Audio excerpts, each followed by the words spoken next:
दोस्तों, मैं सतवीर सिंह अपने YouTube के भारत लिंक ग्लोबल चैनल पर आपका स्वागत करता हूं। दोस्तों, जब ये भारतीय जनता पार्टी का उदय हुआ ना, तो उस टाइम पार्टी ने एक नारा दिया था, एक पार्टी विद डिफरेंस। और ये एक अलग तरह का नारा था। तो मैं भी बहुत दिनों तक सोचता रहा कि ये पार्टी विद डिफरेंस का क्या मतलब है। तो मैंने जो बीजेपी के उस टाइम के कार्यकर्ता या नेता हुआ करते हैं उनसे पूछा कि भाई ये पार्टी विद डिफरेंस का नारा क्या है, इसका मतलब क्या है।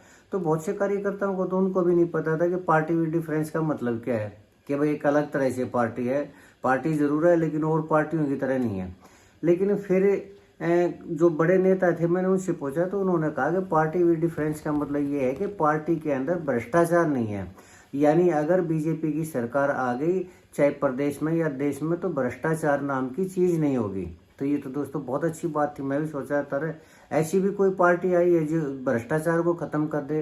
क्यों? क्योंकि भ्रष्टाचार का जो मुद्दा है ना, ये नहीं है कि अभी कांग्रेस के राज में ही वो हुआ, वो तो पहले से ही आता रहा। चाहे किसी भी देश की बात कर लीजिए, किसी भी स्टेट की बात कर लीजिए, भ्रष्टाचार सबसे बड़ी समस्या है।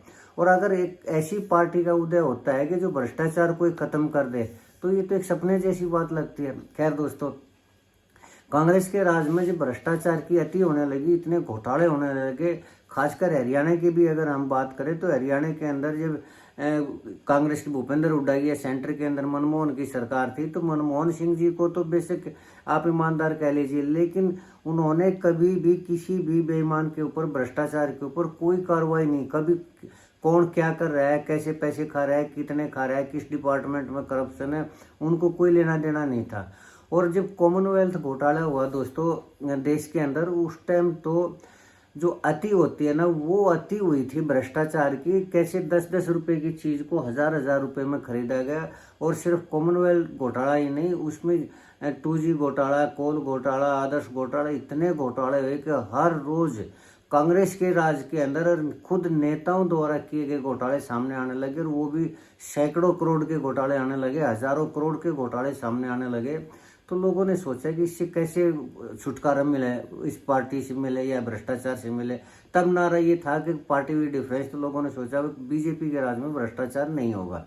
तो 2014 में दोस्तों देश में भी और प्रदेश में भी, यानी हरियाणा में भी, कांग्रेस की सरकार को लोगों ने चलता कर दिया और बीजेपी की सरकार आई। उधर से मोदी सरकार और यहाँ से खट्टर साहब की सरकार। तब तो लोगों ने ये सोचा कि अब भ्रष्टाचार नहीं होगा। और भ्रष्टाचार से हर आदमी तंग था, चाहे वो किसी भी डिपार्टमेंट के, पुलिस को तो बदनाम किया गया है, लेकिन पुलिस से ज्यादा तो कम से कम हरियाणा के अंदर 17-18 और ऐसे डिपार्टमेंट हैं जहाँ पुलिस से भी ज्यादा भ्रष्टाचार है, पुलिस से भी ज्यादा वसूली की जाती है। तो शुरू में जब 2014 में बीजेपी की सरकार आई, तो एक बार तो थोड़ा सा लगा कि भाई पार्टी में भ्रष्टाचार नहीं। क्यों? क्योंकि कोई भी किसी भी ऑफिस में जाते तो वो कहते हैं अरे भ्रष्टाचार का नाम मत लेना, सरकार वो कर देगी, नौकरी हटा देगी, सस्पेंड कर देगी, हमारे बच्चे मिट्टी में मिल जाएंगे। तो पैसे वैसे नहीं लेते, लेकिन लोगों के काम भी रोक दिए ऑफिसों में। क्यों? क्योंकि उसमें क्लर्क थे, अधिकारी थे, वो तो वही थे जो कांग्रेस के टाइम के थे। ये संभव नहीं है कि कोई भी अधिकारी, कोई भी कर्मचारी है वो बिना पैसे के काम ले। तो उन्होंने तरीका निकाला कि एक बार तो मना कर दे, लेकिन फिर ये कहते हैं कि देख तेरा काम तो मैं कर देता हूँ लेकिन पैसे लगेंगे दुगने। और मैं सरकार को अगर पता चलेगा तो बताना मत किसी को, नहीं तो मेरे बच्चे भी मिट्टी मिल जाएंगे, साथ में तेरी भी जेल हो जाएगी। तो लोगों ने दुगने पैसे दे के काम करवाने लगे, लोगों से दुगने पैसे लिए जाने लगे। और फिर धीरे धीरे धीरे धीरे करप्शन का रेट तो डबल हो ही गया। लेकिन हर डिपार्टमेंट में ही होने लगा कि कभी किसी में घोटाला मिलता, कभी किसी में घोटाला, कभी फूड कॉरपोरेशन में, कभी एफएड में, कभी बिजली बोर्ड में, कभी कहीं कभी कहीं। और धीरे धीरे जो सरकारी डिपार्टमेंट थे उनको बेच के ना उनको प्राइवेट कर दिया गया। तो प्राइवेट में तो वसूली और भी ज़्यादा होने लगी, और भी ज़्यादा काम नहीं होते, क्वालिटी ख़राब हो गई। ठेके देने लगी सरकार, तो रोडों के ठेके अगर देने लगी तो उसमें 1 महीना भी नहीं चलती कोई भी सरकार, उसका तारकोल खत्म हो जाता। और सबसे बड़ी मार तो ये जो टोल टैक्स की है, विकास के नाम पे सरकार ने जितने भी रोड बनाए, हर एक रोड के ऊपर टोल लगा दिए। और उन टोल के ऊपर दोस्तों इतनी ज्यादा गुंडागर्दी, इतने वो होते हैं कि वो जो टोल का मतलब ये है कि भाई उस जहाँ वो टोल है, जहाँ से जहाँ तक 20 किलोमीटर या कोई भी दायरा है, तो उसमें कम से कम रोड अच्छा होना चाहिए। लोगों ने सोचा चलो टोल दे भी देंगे तो रोड अच्छे होंगे, लेकिन टोल रोडों का तो उससे भी ज़्यादा बुरा हाल होने लग गया। और कोई आदमी ये कहता भाई तुम टोल तो लेते हो लेकिन कम से कम तारकोल तो डाल दे, तो वहाँ इतने ज़्यादा इकट्ठे हो जाया करते, वो एक तरह से गुंडों का समूह हुआ करता और उस आदमी को अपनी इज्जत बचानी मुश्किल हो जाया करती। और यही हाल पुलिस डिपार्टमेंट में, अगर कोई आदमी शिकायत करने जाता तो वहाँ पर पीड़ित जो है उसकी तो सुनवाई होती नहीं, उल्टा जो आरोपी उसकी आवभगत होती है। ये अक्सर हम सुनने लग रहे हैं। तो बीजेपी के राज के अंदर जो भ्रष्टाचार था, जो शुरुआत में ये हुई थी कि पार्टी विद डिफरेंस है, आज ये हो चुका है कि पार्टी विद डिफरेंस है, यानी करप्शन का जो कांग्रेस में था उससे भी बहुत ज़्यादा बुरा हाल है। आज तो ये हाल है कि मंत्री हैं, मंत्री भी ये कह रहे हैं उनके काम भी नहीं होते, उनके काम भी फ्री में नहीं होते, और वो किसी उसमें डिपार्टमेंट में जाते हैं काम करवाने की सिफारिश भी करते हैं, तो खुद नेताओं से, मंत्रियों से पैसे की वसूली की जाती है और सरेआम वसूली की जाती है। अभी मैं एक वीडियो देखने लग रहा था, ये राजकुमार गौतम जी हैं, इसके विधायक है, बीजेपी के विधायक है, उन्होंने तो सरेआम अपनी पार्टी के बारे में ये कहा है कि यहाँ तो सरकारी अधिकारी हैं वो इतना ज़्यादा करप्ट हैं और जो क्लर्क हैं वो इतना ज़्यादा करप्ट हैं। अगर रोड बनता है तो रोड के ऊपर भी उन्होंने एक उदाहरण भी दिया है कि मैंने एक अधिकारी से कहा मेरे हल्के की तो सड़क बनवा दो, तारकोल तो डलवा दो, तो उसने ठेकेदार ने कहा जी किस चीज़ का तारकोल डलवा दो, तारकोल के पैसे तो सरकार को दे आया, मैं नेताओं को दे आया। तो ये उन्होंने जो राजकुमार गौतम ने, अभी मैं आपको वीडियो दिखाऊं, राजकुमार गौतम ने इस मामले में कोई ये नहीं किया कि कोई अलग से काम किया हो या नया काम किया हो। एक बार कांग्रेस के राजा जो वीरेंद्र सिंह थे तो उन्होंने ये कह दिया था किसी सभा में कि भाई राज्यसभा की सीट तो 100 करोड़ रुपए मिलते हैं, ये फैक्ट था। उन्होंने कोई बड़ी बात नहीं की थी, उन्होंने तो सिर्फ जो वस्तु स्थिति है उनको बताया था। और आज राजकुमार गौतम जी ने जो बताया वो भी वस्तु स्थिति बताई है।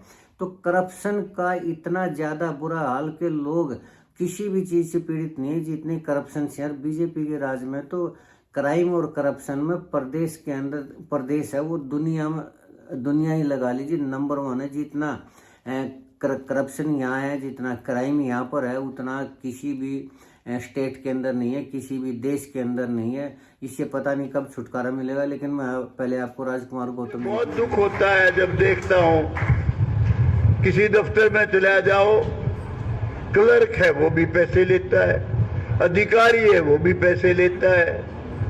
कई तो हमारे पॉलिटिकल आदमी भी निहायत बेईमान किस्म के हैं। तो आप यूं बताओ देश कैसे तरक्की करेगा? सड़कें बढ़ती है, बढ़ती ही टूट जाती है। मैं अभी देख के आया हूं, कहते जी अभी बनी थी, कई खड़े हो गए इसमें। मैंने अभी कहा एक्सीएन को भी, एसडीओ को भी, अरे मैं कहा भाई इसमें थोड़ा बहुत ये डाल दिया करो तारकोल। हमारे पिछले दिनों एक सड़क बन रही थी नारनौंद हल्के में, तो वो उनका अध्यक्ष था सड़क बनाने वाले मंत्री का, उस पार्टी का। उसने कहा ठेकेदार को कि भाई कम से कम यार हमारी सड़क तो अच्छी बना दे, अरे तारकोल तो डाल।